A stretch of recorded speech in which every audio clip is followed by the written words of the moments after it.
It had been 4 years since my wife had died, and 3 years since my children had started urging me to move.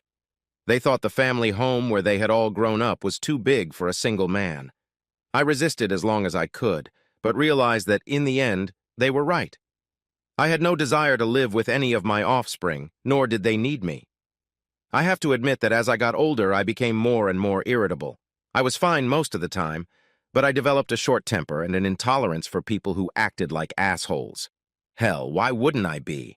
I'd spent my whole life being nice to people I didn't like just to be socially acceptable. Now it didn't matter anymore. After the kids and I finally came to an agreement, I started preparing. The hardest part was getting rid of my stuff. You'd be surprised how much junk a person can accumulate over a lifetime, especially if they've spent most of it in the same house. I was a little disappointed that I wasn't able to pawn more stuff off on the kids. My son, Robert, an attorney, took my Snap-on tools, and my daughter, Marcy, a doctor, agreed to take her mother's china. She was going to keep it for her daughter. Darcy, a teacher and the oldest in the group, took a grandfather clock that belonged to my father. I think they each took something so I wouldn't be offended. I had a yard sale every other week during the summer, and eventually a wholesaler of used furniture came to me and bid on what was left. It was sad to see my whole life go without a word. I was a little depressed and a little angry. I wasn't mad at my kids because they did the right thing. I was angry at myself for getting old. Blackwater Village required a contribution. The money from the family home covered that amount. I didn't have much left because I chose a studio apartment. It had just one room and a bathroom. The kitchen had a small cooking area, enough for a coffee pot and microwave, but no stove. I wasn't going to do much cooking since meals were included in the exorbitant monthly fee. There was also a small refrigerator under the countertop, which was perfect for my Fosters. Unfortunately, the room was dominated by a full-size bed. The kids surprised me with a new HD TV and a leather chair. What more could a man want? A computer wouldn't have hurt, but there were several computers with internet access in the common area that could be used. It didn't take long to get used to the daily routine. Since I always got up early, I was able to take my morning walk without being disturbed. Usually, me and a lone woman would circle the perimeter of the grounds. She smiled, but avoided making eye contact. I'd seen her a few times in the main building, but had no idea who she was. She always wore stylish suits for outings. Her hair was shoulder-length and silky, like a shampoo commercial. Her hair was mixed, silver and gray. I was impressed that she was confident enough to do this. Most women dye their hair ridiculous colors in an attempt to look younger. The minimum age to enter this place was 65, so it seemed silly to me. I never understood vanity. Eventually, I learned that my companion's name was Eleanor. Eleanor was married to Frank Stryker, a retired Air Force colonel. The Strykers lived in the largest unit in the entire complex, and he flaunted that fact every chance he got. Just looking at the man made my blood boil. He was the epitome of arrogance, and I lost my temper every time I got near him. As far as I was concerned, Eleanor was a beautiful woman, and her husband treated her like shit. He didn't abuse her or do anything like that, but he took her for granted and always spoke to her in a demeaning manner. If I had said any of the things he said to my late wife, Emma, I would have gotten a cast-iron skillet to the head and deserved it. Now you're wondering how I got so much useful information? The ratio of single women to single men in communities like Blackwater was very unbalanced. As soon as there was an available male in the community, the vultures would descend on him. I'm being a little harsh. These women are not vultures by any standard, just lonely widows hoping for a little attention. The metaphorical term, circling doves, is not an apt description. I am fortunate enough to have a wonderful companion at every meal. Getting them to talk about other women was not difficult at all. Unfortunately, I had to learn a lot about the women I didn't care for in order to learn a little about Eleanor. Frank Stryker loved to brag. He was always ready to talk about his brilliant military career, his great athletic skills, and his collection of awesome memorabilia.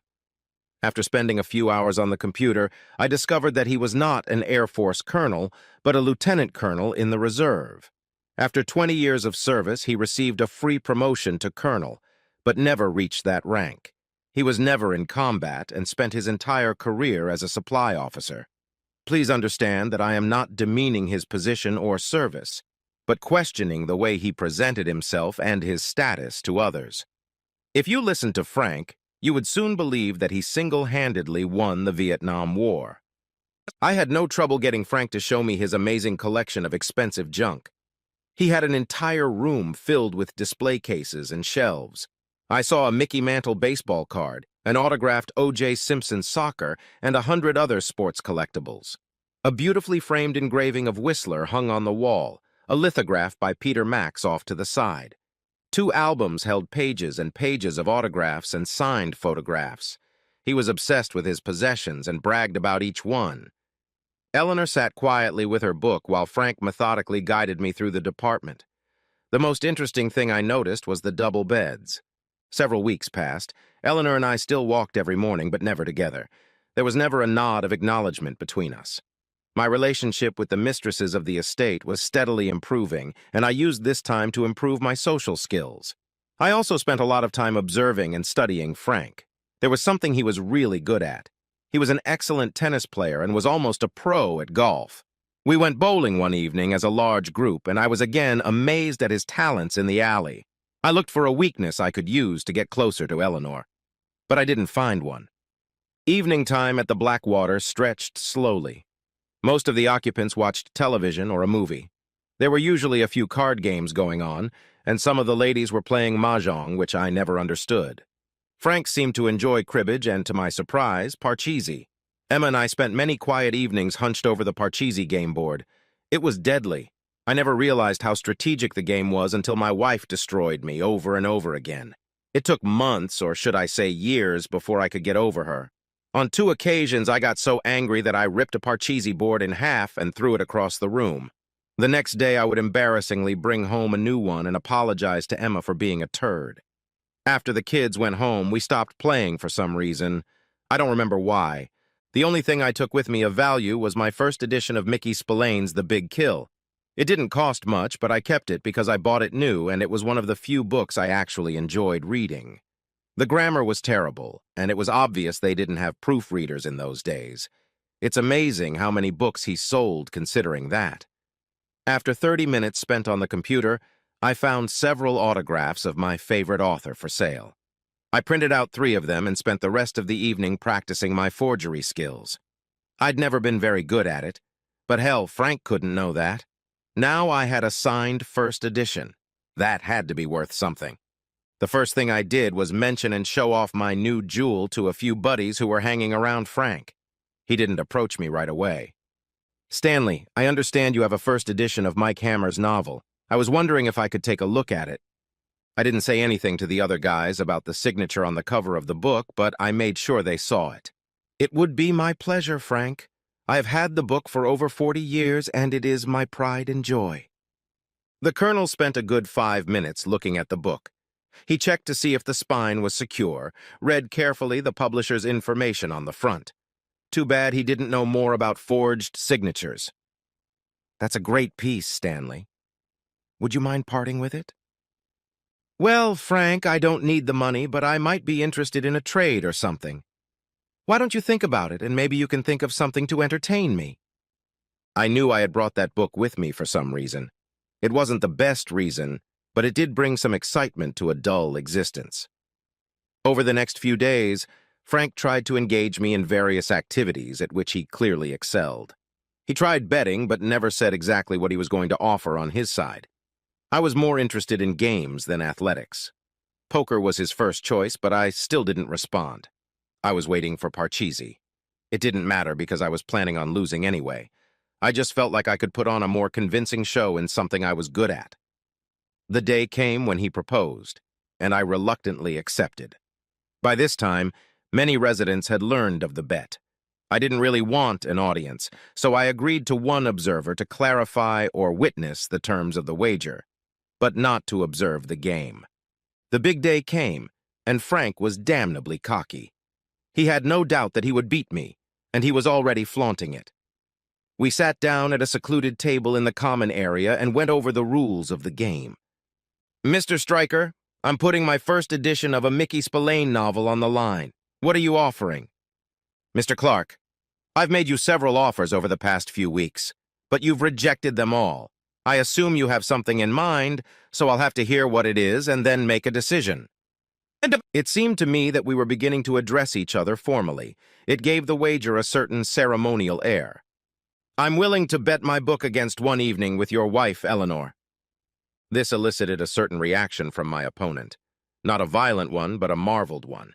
Without uttering a word, he expressed amazement at my boldness. Franks's friend, who sat with us to clarify the terms of the bet, was also a bit taken aback. That's just ridiculous. You don't seriously think I'd bet my wife against a silly book, do you?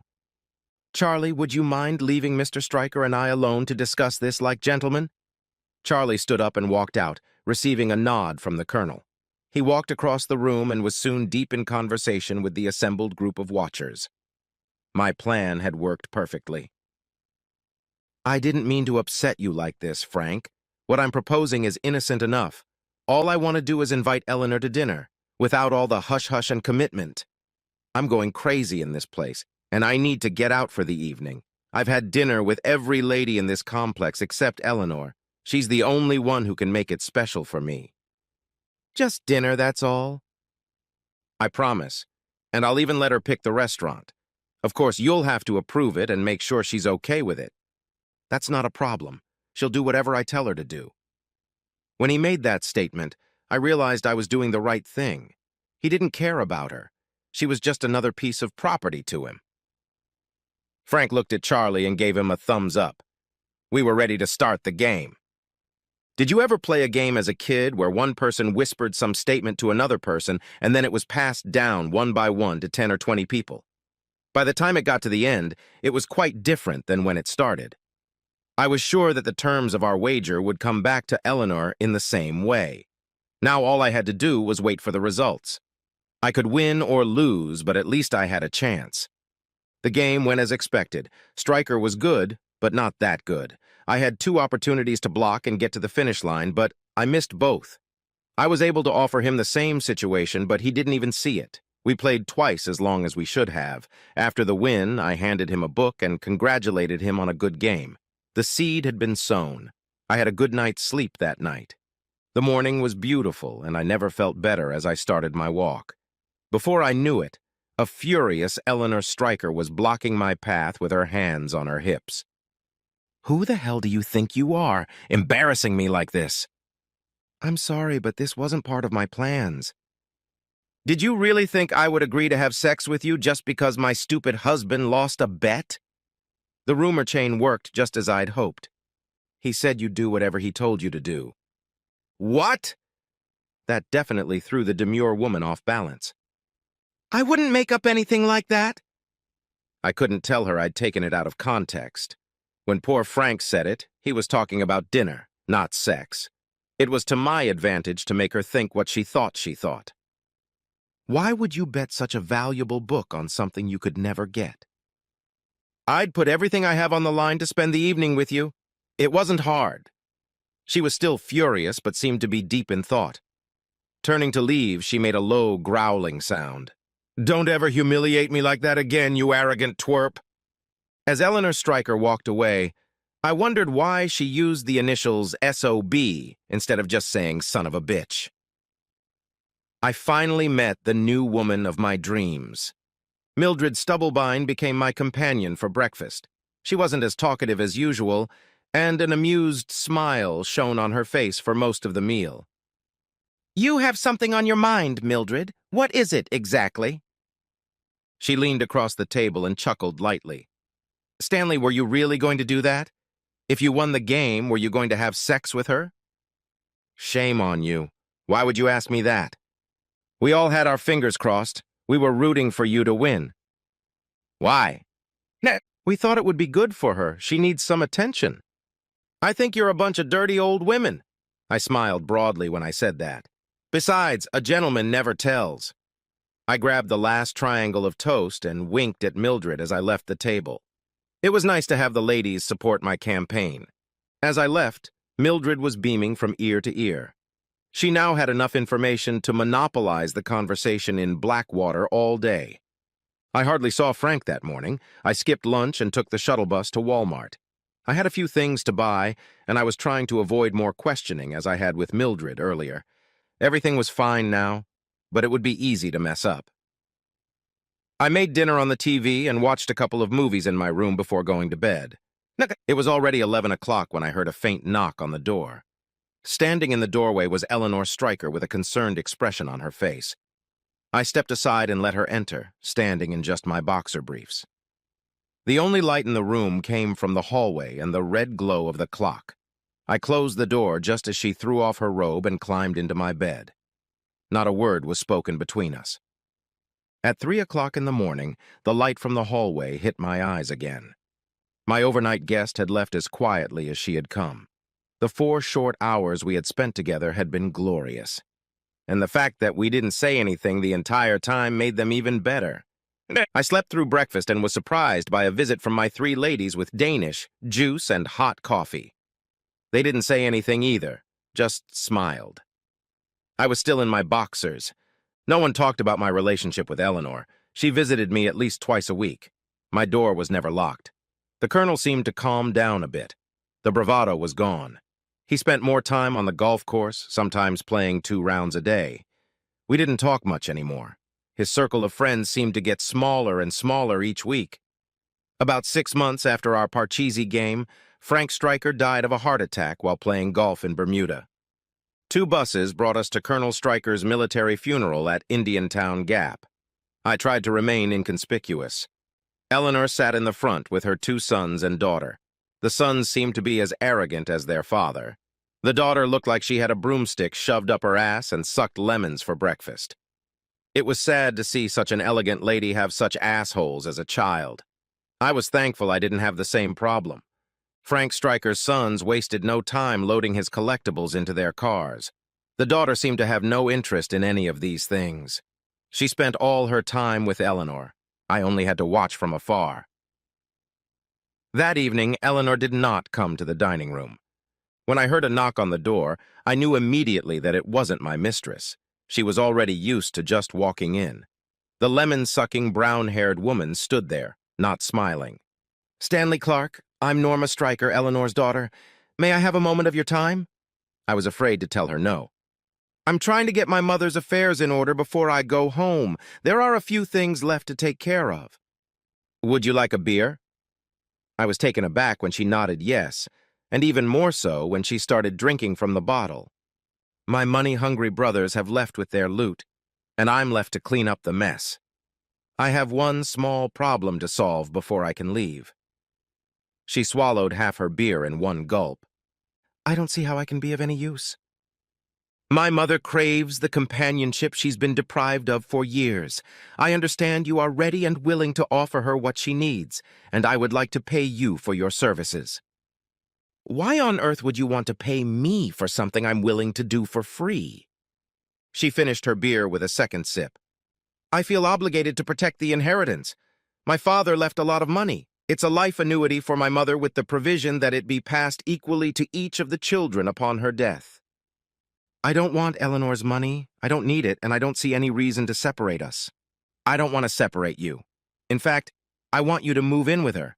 The board says it's okay, and Mom will like it." "What's the problem? How can we keep you both from getting married? If you marry her, things could get very messy, and it would only benefit the lawyers." "What's your solution?" "I want to hire you as a permanent companion for my mother. You can live together as husband and wife, but you will actually be an employee, not a husband. You'll have limited power of attorney, so you can make medical decisions and such, but you won't have legal marital rights." "What kind of salary are we talking about?" "I'll pay your monthly dues here in Blackwater, and I'll give you an open credit card so you can entertain Mom, like going to movies, restaurants, and the like. You can use your pension for whatever you want. You can also sell your condo.